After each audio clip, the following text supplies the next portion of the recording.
وَإِذَا سَأَلَكَ عِبَادِي عَنِّي فَإِنِّي قَرِيبٌ أُجِيبُ دَعْوَةَ الدَّاعِ إِذَا دَعَانِ فَلْيَسْتَجِيبُوا لِي وَلْيُؤْمِنُوا بِي لَعَلَّهُمْ يَرْشُدُونَ۔ یہ آیت بڑی زبردست ہے اللہ کی رحمت کو بتانے کے لیے۔ ساڈی تا جی سندا ہی کوئی نہیں، یہ عام لوگ جی ساڈی تا رب سندا ہی کوئی نہیں، رب سب کی سنتا ہے، یہ یہاں بتانا ہے۔ وَإِذَا ان نہیں، ان شرط ہے اور اذا ظرفیت ہے، تو ان کی بجائے اذا سے ایک دم اللہ کی رحمت کا دروازہ کھلتا ہوا نظر آتا ہے۔ اذا سألک، عنی پہلے ہونا چاہیے، عبادی بعد میں ہونا چاہیے۔ جب میرے بارے میں میرے بندے پوچھیں، اللہ کو صحابہ نے سوال کیا، یسألونک یسألونک یسألونک، کتنا قرآن میں ہے، یسألونک عن المحیض قل هو اذی، یسألونک عن الانفال قل الانفال للہ والرسول، یسألونک عن الاہلہ قل ہی مواقیت للناس، یسألونک عن الیتامى قل اصلاح لہم۔ جتنے بھی صحابہ نے سوال کیے وہ آئے ہیں یسألونک، یہ آپ سے پوچھتے ہیں، ٹھیک ہو گیا؟ تو یا حبیبی یا محمد قل، آپ کہیے، یہ جواب ہے۔ یہ سارے قرآن میں طرز ہے، کوئی 14 کے 18 دفعہ یسألونک کا لفظ آیا ہے۔ صحابہ نے سوال کیا، اللہ کدھر ہے، قریب ہے تو مناجات کریں، دور ہے تو زور سے پکاریں۔ تو اس پر آیت یوں اترنی چاہیے تھی یسألونک عنی، جیسے باقی آ رہا ہے سارے سوالوں کا جو لفظ آیا ہے یسألون، آپ سے پوچھتے ہیں، تو یہاں بھی ہونا چاہیے تھا آپ سے پوچھتے ہیں عنی، میرے بارے میں، قل، تو آپ کہیے ہوا قریب، کہ وہ تمہارے قریب ہے۔ یہ میری بات سمجھ میں آئی؟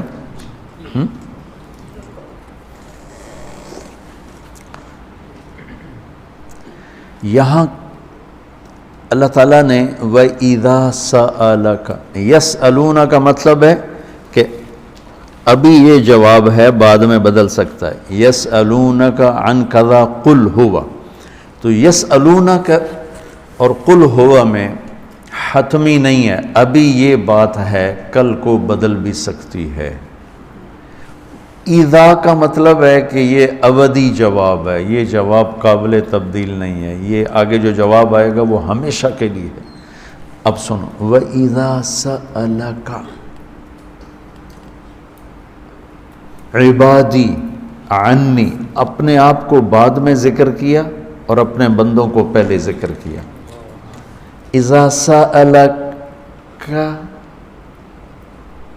الناس المؤمنون، یہ آ سکتا ہے نا، العباد، اذا سألک العباد، کیا کہا عبادی، اللہ کو یہ سوال اتنا پسند آیا، اللہ کہ تم تو ہو ہی میرے بندے، میرے بارے میں اپنے آپ کو بعد میں ذکر کیا اور عبادی کو پہلے ذکر کیا، کہ اللہ کے نبی سے صحابہ پوچھ رہے ہیں رب کے بارے میں بتائیں، تو اللہ تعالیٰ اس کو یوں لا کر کہتا ہے کہ یہ آپ سے میرے بارے میں پوچھیں تو میرے نبی آپ ہٹ جائیں، میں جواب دیتا ہوں، میں ہوں، تمہارے ساتھ ہوں، تمہارے پاس ہوں، شہرک سے زیادہ قریب ہوں، تمہارے ساتھ ہوں۔ تو کیسے کہتے ہو کہ میں تمہاری سنتا نہیں؟ اجیب دعوتاً، دعوت الدع، دعا بار بار پکارنا، اور دعوتاً ایک دفعہ پکارنا۔ اللہ اس آیت میں کہہ رہا ہے کہ جو زندگی میں جس نے مجھے کبھی ایک دفعہ بھی پکارا ہو، میں اس کی دعا پر بھی لبیک کہتا ہوں۔ یہ نہیں کہ میں نہیں میں سنتا ہوں، تم سنانے والے بنو، ہم تو مائل بکرم ہیں، کوئی سائل ہی نہیں، راہ دکھلائیں کسے راہ رو منزل ہی نہیں، کوئی مانگنے والے تو بنو۔ اور میں قربان جاؤں، اس نے مانگنے کے لیے تقوی نہیں مانگا، کتنی عجیب بات۔ اللہ کو پتہ ہے ہر آدمی تو تقوی والا نہیں ہو سکتا، نہیں، اور ہر آدمی علامہ بھی نہیں ہو سکتا، تہجد گزار بھی نہیں ہو سکتا ہے، نمازی بھی نہیں ہو سکتا ہے۔ ایک کام ہر آدمی کر سکتا، اللہ نے وہ لگا دے، مسلمان ہونا بھی نہیں لگایا۔ مسلمان ہونا بھی، ہندوؤں کو کوئی اور رب دے گا، ان کو تو اللہ ہی دے گا۔ تو میں قربان جاؤں، کہتا امن یجیب المضطر اذا دعاہ، بس مجھے آنسو بہا کے دکھا دے، پھر تو ہندو ہے، سکھ ہے، مسلم ہے، عیسائی ہے، آ جاؤں گا، میں آ جاؤں گا۔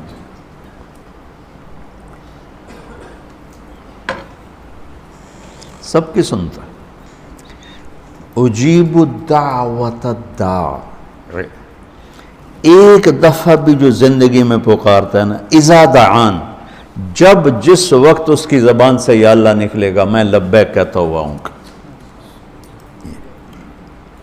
تو اس آیت میں بڑی تسلی اللہ نے دی ہے، بڑی تسلی دی ہے کہ اللہ کو پکارو، اللہ سے، صرف اللہ سے مانگو، صرف اللہ سے مانگو۔ وَإِذَا سَأَلْتَ فَاسْأَلِ اللَّهِ وَإِذَا اسْتَعَنْتَ فَاسْتَعِنْ بِاللَّهِ، مخلوق سے مت مانگو، پکارنا ہے تو صرف اللہ کو پکارو۔ اللہ نے خوبصورت مثال دی، ان الذین تدعون من دون اللہ لن یخلقوا ذبابا، اللہ تعالیٰ فرماتا ہے مجھے چھوڑ کر میرے بنائے ہوئے بندوں سے مانگتے ہو، ان سے کہو ایک مکھی بنا کے دکھا دیں، اگر یہ ایک مکھی بنا کے دکھا دیں تو میں نے چھاڑ دے، نہ تو کل مانگ لے۔ ارے یہ مکھی کی ایک ٹانگ نہیں بنا سکتا، تو تم ان سے کیوں مانگتے ہو؟ ان سے مانگو، اس سے مانگو جس نے انہیں بنایا۔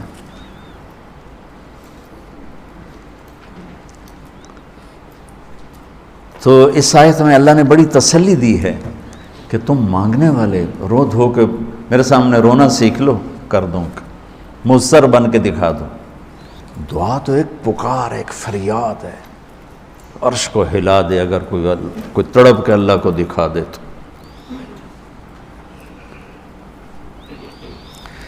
تو اس کے بعد ایک بڑی خوبصورت بات آئی ہے، وہ بتانا چاہتا ہوں۔ احل لکم لیلۃ الصیام الرفث الی نسائکم ہن لباس لکم وانتم لباس لہن۔ دنیا میں جو اللہ نے رشتے بنائے ہیں، ان میں سب سے اہم، بنیادی، بڑا رشتہ خامند اور بیوی ہے۔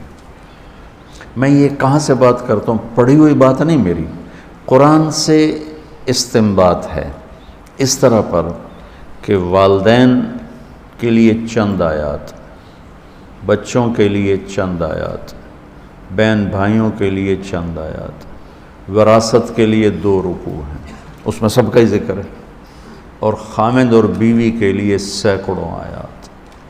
اسی صورت میں، اسی پارے میں آگے جا کر 13، 14، 15 3 رکوع مسلسل خامند بیوی، خامند بیوی، خامند بیوی کہ جھگڑا ہو گیا ہے اور صلح نہیں ہو رہی، طلاق تک نوبت پہنچی ہے، تو اللہ نے طلاق دینے کا بھی طریقہ بتایا، اور خامند اور بیوی کے رشتے کے لیے پوری سورت اللہ تعالیٰ نے اتاری، اور سورت بقرہ کو بھر دیا ہے، سورت آل عمران بھری پڑی ہے، سورت نساء بھری پڑی ہے، سورت مائدہ بھری پڑی ہے، کہ 2 زندگیاں کس طرح خوبصورت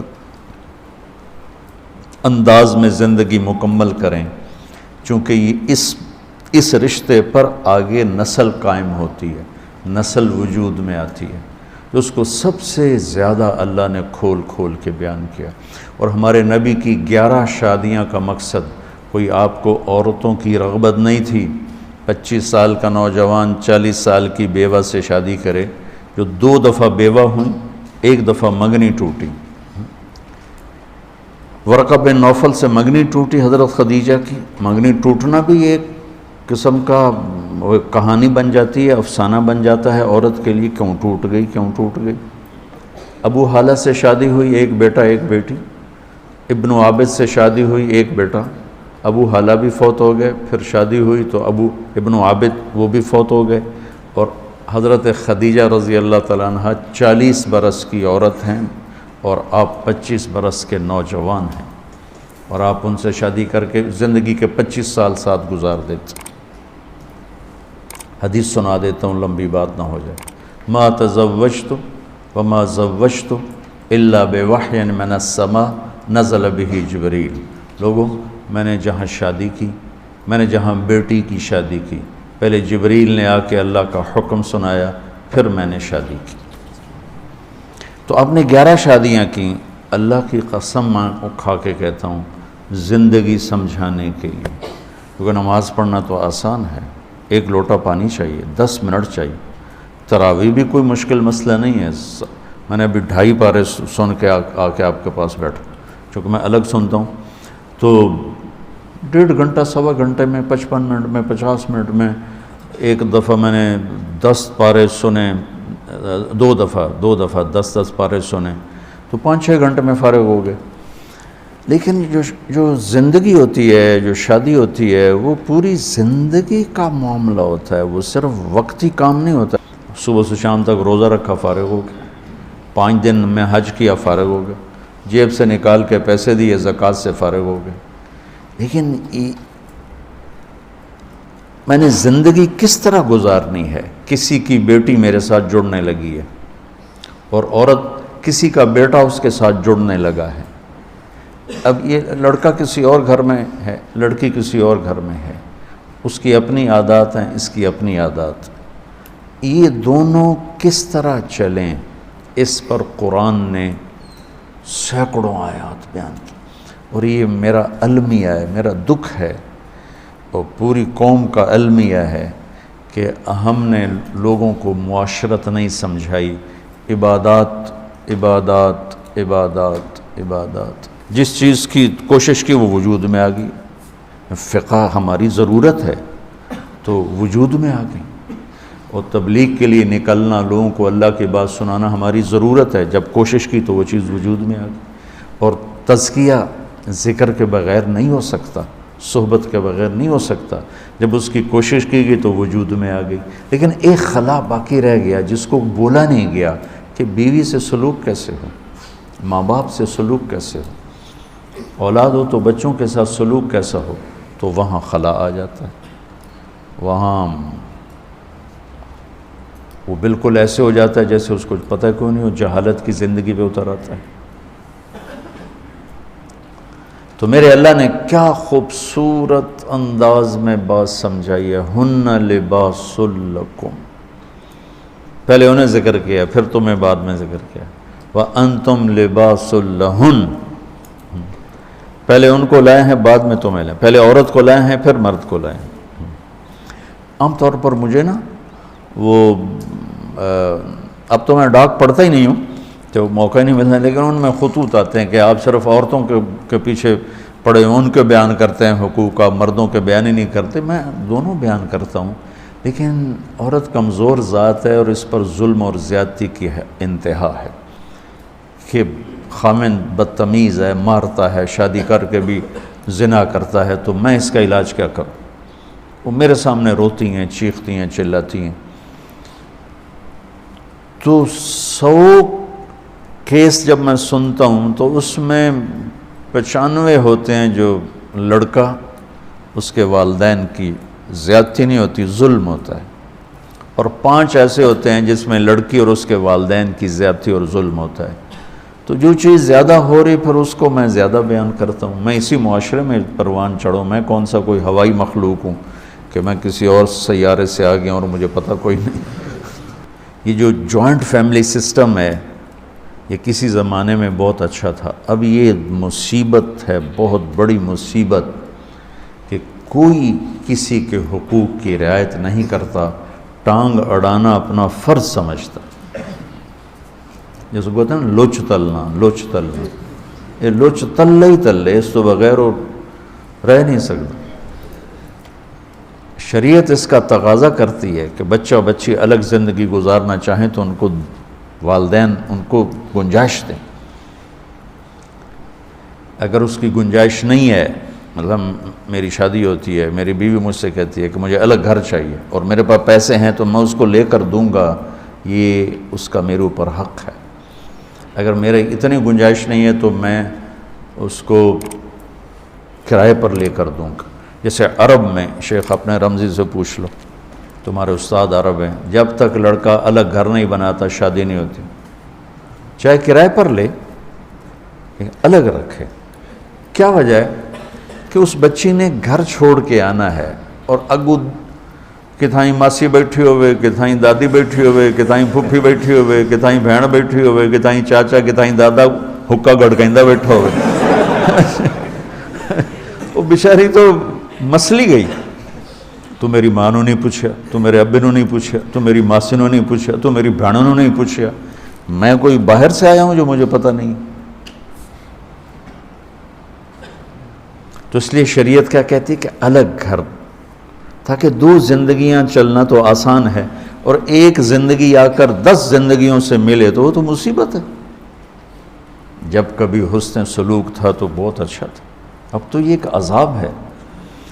پھر وہ کیا کرے، اگر الگ کرائے پر بھی نہیں لے کے دے سکتا تو پورشن اپنے گھر میں الگ اس کو کر کے دے، 2 کمرے ہوں، ٹوائلٹ ہو، کچن ہو، اس کی پرائیویسی ہو، اس کی علیحدگی میں وہ اپنا میاں بیوی بیٹھ سکیں، بات کر سکیں۔ اگر اس کی بھی گنجائش نہیں تو 1 کمرہ، 1 کچن، 1 ٹوائلٹ، یہ حق کے واجب ہے۔ اگر اس کی بھی گنجائش نہیں تو پھر تسبیح پڑھے تھے، روزے رکھے، کسی دی بیٹی تم برباد نہ کریں۔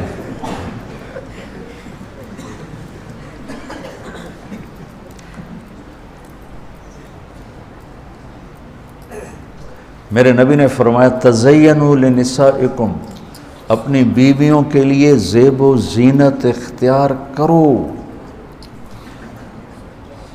تزینوا لنسائکم، اپنی بیویوں کے لیے زیب و زینت اختیار کرو، کہ ان اول فتنۃ فی بنی اسرائیل، بنی اسرائیل میں عورتیں غلط راستوں پہ اس وقت چلی جب ان کے خامدوں نے اپنے آپ کو سنوارنا چھوڑ دیا تو وہ غیر مردوں کی طرف مائل ہو گئی۔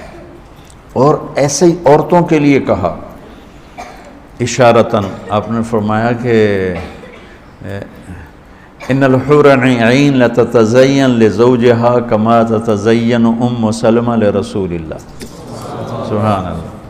فرمایا کہ آپ نے فرمایا کہ جنت کی حوریں اپنے خامند کے لیے ایسے میک اپ کریں گی جیسے ام سلمہ میرے لیے میک اپ کرتی۔ سبحان اللہ، میرے نبی دین سکھا رہے ہیں، یہ دین بتا رہا ہوں۔ اب جس لڑکی نے جا کے سارا چولہا سنبھالنا ہے تو میک اپ کے وہ تو انہیں توے دی سائے منہ تے مل کے آ جائے۔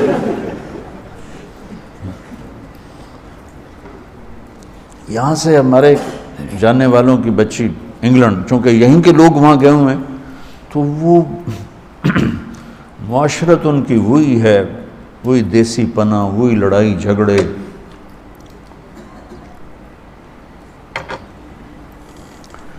وہ لڑکی سارا دن ساس سسر کی خدمت کر کر کچن نہ نکلے، اس کا خامد کہا کوئی میرے لیے بھی تو ٹائم دے بابا، تو میرے لیے آیا نہیں، امی یہ کہہ رہی ہیں، ابو یہ کہہ رہے ہیں، امی یہ کہہ رہی ہیں، ابو یہ کہہ رہے ہیں۔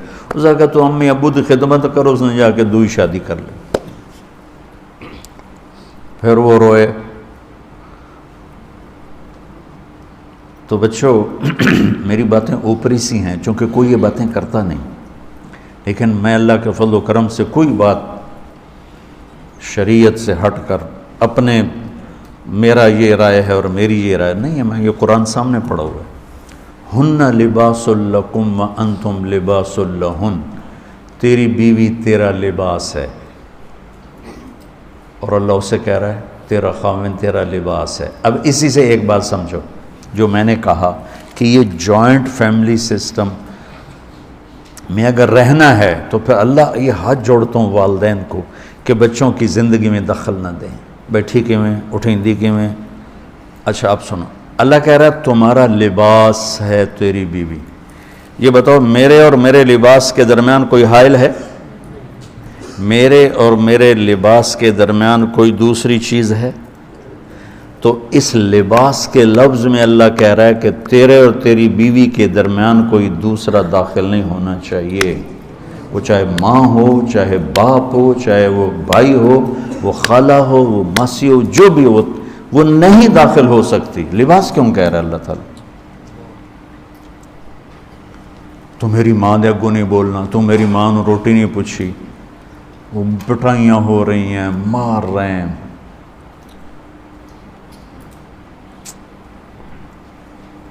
دوسری طرف بھی ہے کہ جانے والی ایسی بدتمیز بد زبان ہوتی ہے اور اس کے والدین اتنے بے وقوف ہوتے ہیں کہ شادی کے بعد بھی لڑکی کو اپنے کنٹرول میں رکھنے والے والدین اپنی بیٹیوں کے گھر برباد کر دیتے۔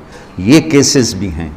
شادی کر لی، اب خامد اور اس کو زندگی گزارنے دو، پیچھے سے ماں اس کے کان مروڑتی رہتی ہے تو اپنی بیٹی کا گھر خود ہی برباد کر دیتی۔